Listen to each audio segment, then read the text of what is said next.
Hello, welcome to another solo episode of Magic, Creativity, and Life. My name is Thorn Coyle, and this podcast is made possible by the generosity of my Patreon supporters. I give thanks to all of you who support me every month on Patreon, support my writing and this podcast and other projects I'm working on. You're awesome.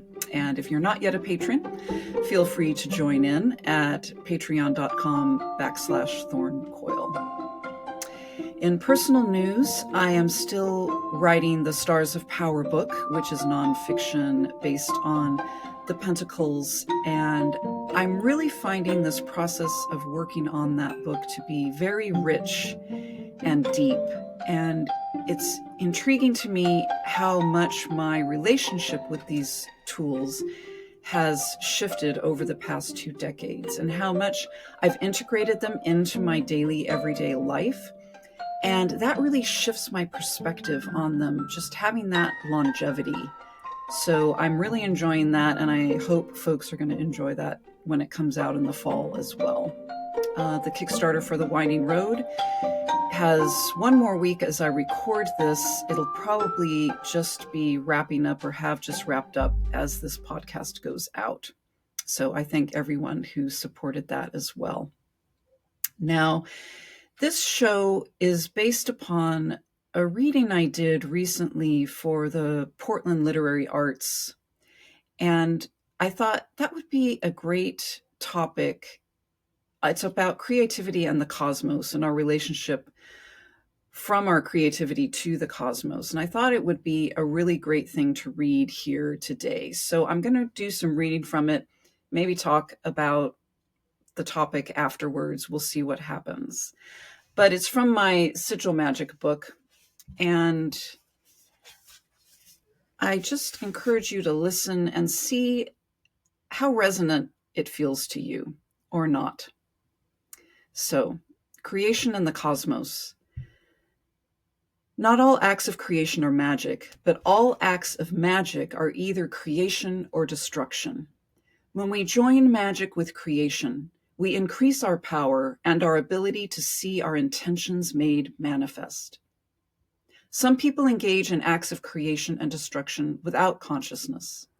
I don't consider these to be acts of magic. For me, magic is the marriage of breath, will, and desire. Without active, conscious will, I'm not a magic worker standing in my center and making my wishes known to all the worlds. I'm just another person, acting willy-nilly and either suffering or avoiding the consequences, be they good or bad. Other people say they are working magic when what they are doing is enacting rituals. These rituals may serve great purposes. Rituals can center us, can remind us to pay attention to the sacred, can build community, and can honor gods, goddesses, or ancestors. For a ritual to be magic, however, it needs to have both intention and the will to back it up. Magic, no matter how subtle or strong, has power. And power is the energy to do. Therefore, magic also needs a connection to energy in order to operate. This is why so many magicians and witches engage in breathwork or pound on drums, dance in circles, or light bonfires. All of these activities raise energy that the magic worker can tap into in order to make the magic work. What is this to do with writing novels, designing buildings, painting pictures, making films, or composing songs or dances? To make successful art that connects, requires a willingness to make magic. We can all scribble words that will never see the outside of a notebook, or scrawl drawings that we hide in a closet somewhere. Some of that writing or drawing will even be what I'm calling successful art. It will have raised some energy and connected to something, be it our hearts, souls, or the cosmos. Poet Emily Dickinson is a great example of this. She wrote hundreds of poems, bearing her mind and her soul. Dickinson paid great attention to the world around her and her inner world. Despite her poems not being published in her lifetime, she connected. Dickinson made magic. That is what gives her poetry lasting impact. Others of us, scribblers and drawers, never connect. We never take the risk necessary to make magic, and therefore to make art. We never muster up the energy to break through our protections and to fight to illuminate the truth. Don't think I'm making distinctions between literature and potboilers here. Don't think I preference high art over low. Sometimes the potboiler strikes at greater human mysteries than a carefully constructed literary novel, which is sometimes stripped and polished of the very magic it set out to create. Other times, the literary novel hits deep water and pulls us down in, swimming into worlds we may have rather avoided, but need to look at all the same. Some art creates more magic than others, but all art needs to connect on some level, even if just to put pleasing shapes or colors next to each other. Think of what we call corporate art, the art that hangs in the lobbies of high-rises or at low-end motels. It is designed to be as bland and inoffensive as possible. It is art with no teeth and little magic, because it is art that takes no risks, other than the risk it took to create something at all. Now, the risk towards any creation is a risk I won't discount, but I want more from us. I want more from writing, painting, dance, and music.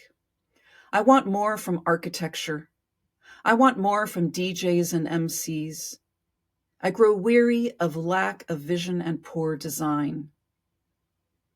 Poor design lacks connection. Bland art does the same.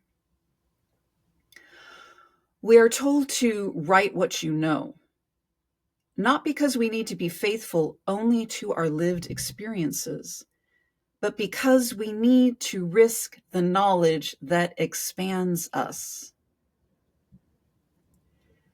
When we risk knowledge of ourselves and of the world, a greater magic happens because we've built a bigger bonfire to dance around. But we all start where we are. We learn. We light a candle first and see what illumination that offers. We blow a tentative breath across a dandelion and see which direction the seeds scatter. The stronger the breath, the further the reach of the seeds.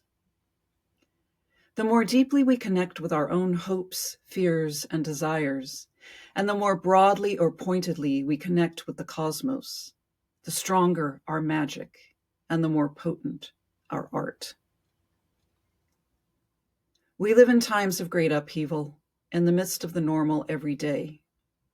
People are in pain. People are dying. Land and water are being fractured and poisoned.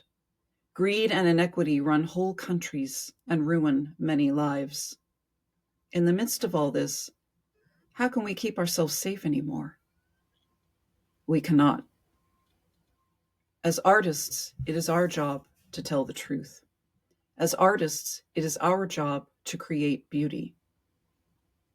As artists, it is our job to offer what ease, joy, or entertainment we can, so that those who are aching can be offered some respite for a while. Sometimes our art must challenge others. Sometimes our art needs to offer people a temporary escape. It is not, however, the artist's job to escape. It is the artist's job to confront, to face this world in all of its glorious gorgeousness and weeping despair. Sometimes what art offers is a glimpse of what it means to be brave. To create art fueled by our magic is to connect with everything we love and fear. If we're going to do this, We should illuminate the tundra with flashes of lightning. We should climb into the deepest caves and scale the tallest hills. We can do all of this by sitting in our homes and plumbing our own souls. But we are better served by also greeting the world each day and night, however, wherever, whenever we can.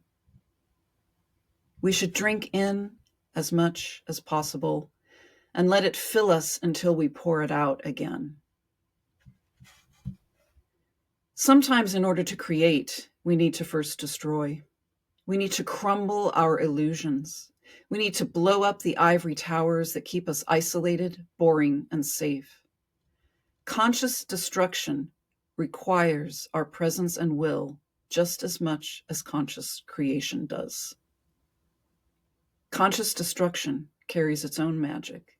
It is the tower of the Tarot struck by divine lightning, or the rune Hagalaj, raining destruction onto crops even as it waters the fields so new seeds can be planted and grow. In what way are you still not invoking the power to dare? What risks are you avoiding taking? Is it being more yourself, more visible on the stage or on the page? Is it plumbing some old memories or visioning something grander and more wild than seems sensible? Is it paring down to the basics and getting back to your foundations in order to create something truly new from the ground up? We need to assess this over and over every time our work starts to feel rote or stale, and every time the energy flow feels like it needs to shift. Will we dare to listen to ourselves? Will we dare to listen to the world and to our gods? Will we dare to create from a place of connection instead of from a place that feels well within our comfort zone? Art breaks and art builds. Whether you are a DJ figuring out what will crack open the dance floor or a writer struggling to be free. I hope the magic here will inspire, embolden, and cause something inside of you to want to riot. Or maybe magic will simply make you want to wake up and create something tomorrow, and the next day, and the day that follows that. So that's the end of the reading. And I'm wondering how that connected for you, no matter what kind of a creative person you are, because we're all creative in some way or another. And we all should, I think, though that's, I know, a nasty word, that should word, but we all should, I think, be trying to the best of our ability to connect with the world around us on a daily basis. Every day, I light a candle, I sit, I meditate, I stretch, I pray, I align myself. Every day, I face the page, I listen to my characters or the words moving through, or I notice the birds, the trees, the murals on the sides of buildings. I listen to music. I connect and align myself with other people's acts of creativity and the creativity of nature itself, the creativity of the cosmos. How are you doing that? And how does that help your life when you remember to connect to creativity? And what effect does it have on your life when you're not connecting to creativity? Asking us these questions feels important all the time to me, but especially during harsh, difficult times of upheaval, especially when people are being terrorized, climate is changing, the economy is crashing, all the things that are going on around the globe and in our own neighborhoods. The more we connect with each other and with our creativity and with the creative impulse in the cosmos, the better able we are to envision and build a future together. So that's it for me today. Once again, my name is Thorn Coyle. You can always find me at thorncoyle.com. Thanks so much for listening, for subscribing to my YouTube channel or to this podcast on your favorite podcast outlet. And thanks again to my Patreon people. I couldn't do this without you. Have a magical, creative day.